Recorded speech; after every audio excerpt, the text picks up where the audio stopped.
Hello students, स्वागत है आपका अपने YouTube channel teachers world with BK पर। और आज की वीडियो में हम बात करने वाले हैं प्रश्नावली 3.2। ठीक है, राजस्थान बोर्ड की है और इसका क्वेश्चन नंबर 2 देखेंगे हम। अब इसमें ये भाई बोल रहा है कि पहले बहुपद से दूसरे बहुपद को भाग करके जांच कीजिए कि प्रथम बहुपद दूसरे बहुपद का गुणनखंड है अथवा नहीं।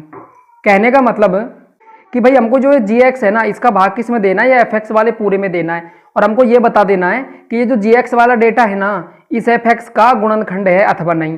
अब हम यहाँ पे क्या करेंगे, gx का भाग हम fx में देंगे और यदि हमारा शेषफल बराबर क्या आ जाता है, 0 आ जाता है, तो होगा क्या, आपका gx fx का गुणनखंड होगा, अदरवाइज वो नहीं होगा। तो चलिए देखते हैं कैसे।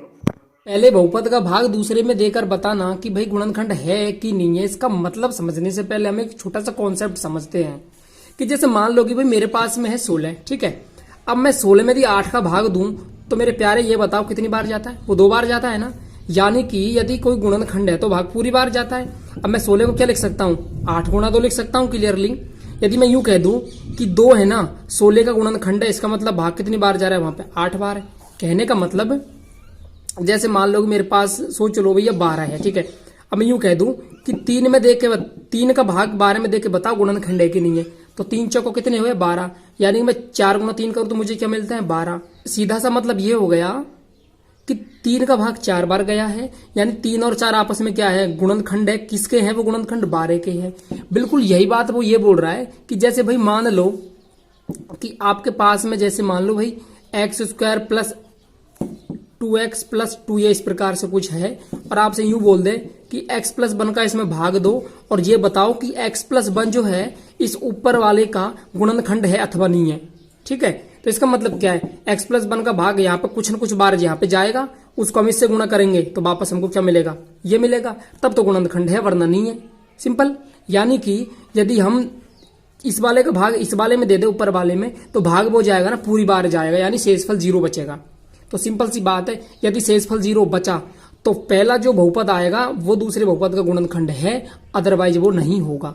अब दूसरे का पहला क्वेश्चन देखो भाई, बोला ये बोल रहा है कि भाई x² प्लस 3x प्लस 1 है ना, इसका भाग आप नीचे वाले में पूरे में दो और ये बताओ कि जो ऊपर वाला है ना, ये नीचे वाले का गुणनखंड है कि नहीं है। अब यदि शेषफल हमारा 0 बचा, सिंपल, यदि शेषफल 0 हमारा बचा तो सिंपल सी बात है, जो gx है वो fx का पक्का क्या होगा, गुणनखंड होगा, अन्यथा बिल्कुल वो नहीं होगा। चलो पहले इसमें भाग देकर देख लेते हैं। अब देखो कि भाई इसका भाग दो, इसमें देखते हैं भाग में शेषफल बचता है भी कि नहीं बचता। ठीक है, तो हमारे पास पहला जो डेटा है वो क्या है, 3x 4 है, और 3x जो 4 है इसमें भाग आपका किसको देना माय डियर, x² का देना। सीधी सी बात है, ये भाग देना है, सिंपल।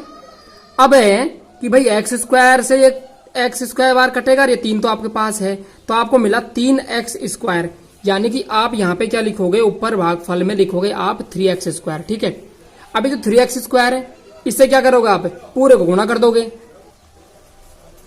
अब 3x² गुणा x² करें तो हमको क्या मिलने वाला है, ये आपको मिलने वाला 3x4। ठीक है, अब 3x² गुणा हमको 3x ही करना है, तो देखो 3 3 9, दिमाग में करो इस कैलकुलेशन को। ठीक है, आपको आदत लग जाएगी धीरे धीरे। 3 3 9 हो गए, चलो ठीक है, 9 तो हमारे दिमाग में आ गए। फिर x² गुना x करें तो x3, यानी ये आपके पास में हो गया 9x³ हो गया। ठीक है, और देखो कैलकुलेशन को माइंड में करने की कोशिश करो एग्जाम में, ताकि टाइम कम लगे आपको। ठीक है, अब 3x² गुना हमको 1 करना है, तो 1 से करेंगे तो वही आएगा, तो यानी कि ये आपको मिल गया 3x² मिल गया। बाकी सबको हमने क्या बदल दिया, चिन्ह बदल दिए, यानी साइन चेंज कर दिए, ये कैंसिल हो गया। अब ये आपके पास 9 तो था ही, और ऊपर क्या आपके पास में 5 है। अब कितने बचे बताओ जरा, ये सिंपल सी बात है, आपके पास में बचा 4x³ बचा, और यहाँ पे 7 है, यहाँ पे 3 है, सिंपल। तो आपके पास में ये कितने हो गया, ये आपके पास टोटल हो गए भाई 10x² हो गए, चलो मान लिए भाई। और आगे क्या आपके पास में 2x है, सो हमने 2x को भी यहाँ पे लिख दिया। अब भाग किस में देना, अब हमको भाग किस में देना भैया, भाग देना हमको 4x³ है, और इसमें आपको भाग किसका देना है, फिर से वही x² का, यानी कि ये लो x²। 4 तो आपके पास में थे ही पहले से, इसका तो कुछ बिगाड़ नहीं सकता x², पर इसका तो बिगाड़ दिया 2 बार। ठीक है, और 1 आपके रहा, तो बताओ -4 गुणा x बचा कि नहीं बचा, यानी आपको मिला -4x। इसको हम कहां लिख देंगे, यहां पे लिख देंगे, यानी आपने मिल गया ये यहाँ पे -4x। अब माइनस के 4x को भैया सिंपल सी बात है इससे गुणा कर देंगे। तो देखो -4x गुणा क्या करना एक्स स्क्वायर। तो देख दिमाग लगाओ बिल्कुल, मतलब माइंड में कैलकुलेशन करो। -4 है तो ये तो रहेगा ही, x गुणा एक्स स्क्वायर करेंगे तो क्या आएगा अपने पास में 4x³ आ गया। चलो ठीक है, -4x गुणा 3x करो तो देखो 4 3 के 12 और x गुणा एक्स स्क्वायर यानी -12x², यानी ये आपको मिल गया -12x²। चलो भाई ठीक है, फिर है -4x इंटू 1, तो 1 से करते तो वही चीजें आती है, तो -4x आएगा ऐसे कैसे ही, तो ये आपको मिल गया -4x। ठीक है, अब क्या करना, साइन चेंज कर दो, इसके साइन चेंज किए, इसके भी साइन चेंज किए, ये कैंसिल हो गया। और 12 यहां पर थे आपके पास में, यहाँ पे 10 थे, तो सिंपल सी बात है आपके पास में कितना बचा, आपके पास में बचा माय डियर प्लस के 2x² बचे। और यहाँ पे देखो 4x आपके पास यहाँ पे है, 4 यहाँ पे है आपके पास में। ठीक है, तो ये कितने हो गए आपके पास में 6x हो गया। अब देखो 2 तो हमारे पास में है और एक हमने ऊपर से ये 2 और उतार दिया नीचे, ये यहाँ पे इस प्रकार से। ठीक है, तो डेटा हमारे पास जो थे वो कितने हो गए, 3 डेटा हो गए, मतलब 1 डेटा 2 डेटा 3 डेटा इस प्रकार से हो गए ना। अब बाकी इसका देना फिर से x² का 2x² में देंगे, तो भाई सिंपल सी बात है, तुम्हारे दिमाग में वैसे ही आ जाएगा कि भाई x² का देना है, x² से x² कैंसिल हो गया और ये बचा हमारे पास में 2। सिंपल सी बात है। तो भाग कितनी बार गया मेरे भाई, 2 बार गया। इस 2 को गुणा कर दो पूरे से, तो 2 को x² से गुणा करें तो ये आपको 2x² मिलता है। 2 को यदि 3x से गुणा करें तो 6x मिलता है, तो हमने 6x भी लिख दिया। 2 को 1 से गुणा करें तो आपके पास 2 मिलता है। अब एक बात बताओ, सबके साइन चेंज कर देना है ना। अब सबके साइन चेंज कर दिए, ऊपर भी भाई नीचे भी भाई कैंसिल हो गए सबके सब, तो शेषफल हमारे का है बचा, शेषफल हमारे बचा 0 बचा, यानी 0 बचा। अब जब शेषफल 0 होता है तो उस कंडीशन में हमारा जो जिसका हमने भाग दिया है गुणनखंड होता है।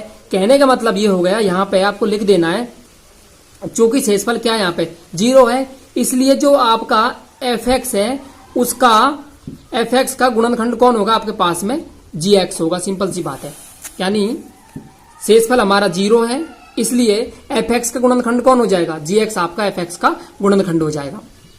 अब देखो ध्यान से दूसरा क्वेश्चन है, बोला कि gt ft का गुणनखंड है अथवा नहीं, इस बात को बताइए। तो हम क्या करना कि t² - 3 का भाग देंगे हम 2t4 + 3t³ - 2t² - 90 - 12, इसमें भाग देंगे। और हमको यदि शेषफल 0 मिला तो सिंपल सी बात है गुणनखंड है अथवा नहीं है, तो पहले इसका भाग दे लेते हैं हम।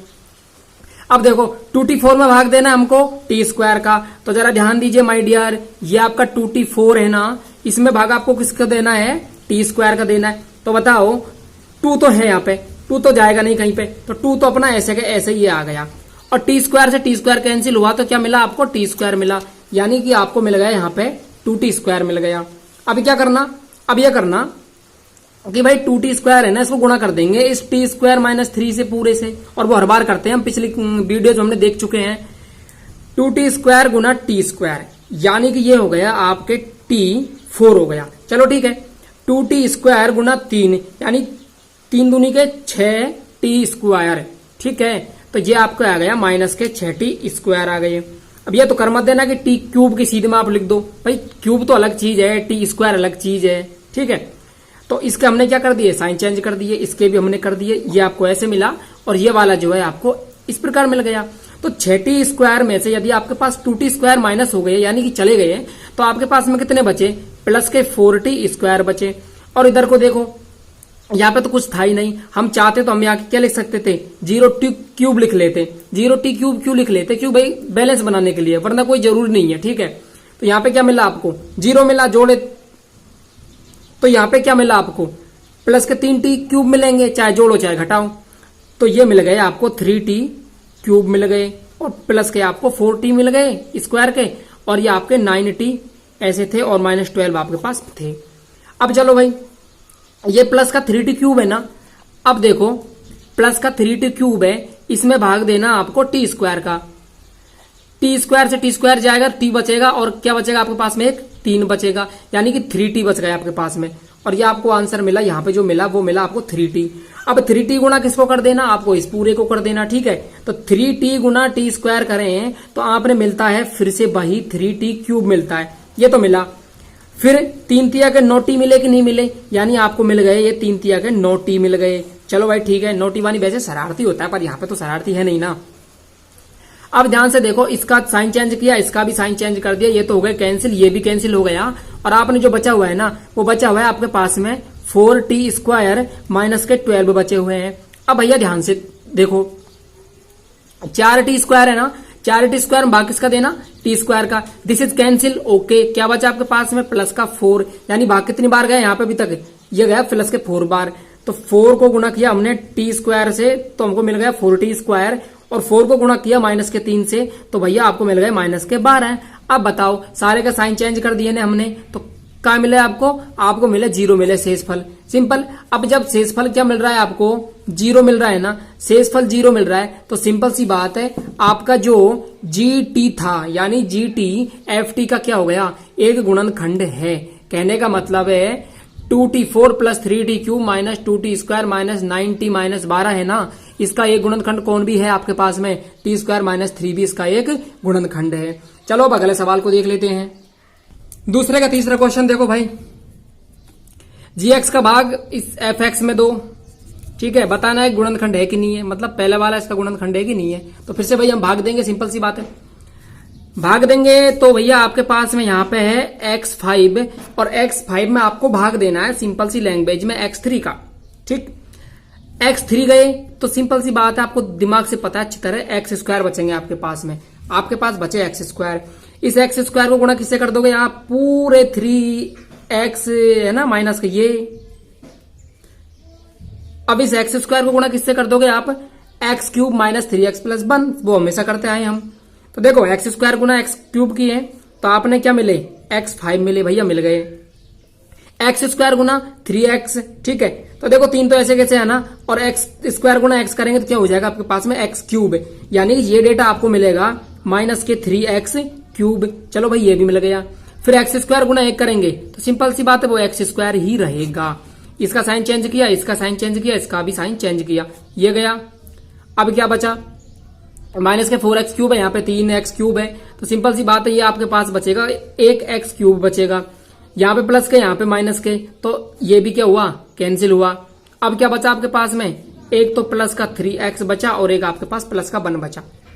अब क्या करना हमें, कि ये जो माइनस का x³ है, ठीक है, ये माइनस का x³ है, इसमें भाग किसका देना, x³ का। एक बार गया कि भाग नहीं गया, अरे भाई ये माइनस का x³ है और यहां पर भाग भी x³ का ही दे रहे हैं, एक बचा ना, तो ये आपके पास बचा माइनस का 1 है। अब माइनस के 1 को गुणा किया इस पूरे से तो क्या मिला आपको, ये मिला आपको माइनस का x³ माइनस गुणा ये किया तो प्लस का 3x और माइनस गुणा प्लस किया तो माइनस का 1 बचा आपके पास में, ठीक है। अभी क्या कर देना, हमको इन सब के साइन चेंज कर दिए, इसके कर दिए भैया, इसके भी कर दिए, ये माइनस का हो गया, ये प्लस का हो गया। अब बताओ ये कैंसिल हो गया, ये भी कैंसिल हो गया, पर यहाँ पे तकलीफ ये हो गई कि एक और एक जुड़ के क्या हो गया आपके पास में, प्लस के 2 हो गए। अब प्लस का 2 आपका एक बात बताओ शेषफल है कि नहीं है, अरे भाई प्लस का 2 तो शेषफल है ना। अब शेषफल हमारा क्या बच रहा है, प्लस के 2 बच रहे हैं, अब शेषफल बच रहे हैं तो भैया ये तो गुणनखंड होगा नहीं, सिंपल सी बात है। अब क्या लिखेंगे हम, चूंकि शेषफल नॉट इक्वल टू 0, चूंकि शेषफल जो है हमारा यानी r बराबर नॉट इक्वल टू 0, इसका मतलब ये हो गया कि आपका जो gx है वो fx का गुणनखंड बिल्कुल भी नहीं है। और हाँ, यदि आपने देखो इस चैनल को सब्सक्राइब नहीं किया है ना, पहले फटाफट से सब्सक्राइब करो, 2-4 लाइक करो अच्छे से और 2-4 कमेंट भी कर दो, फॉरवर्ड यानी कि इसको शेयर करो पहले तो, ठीक है।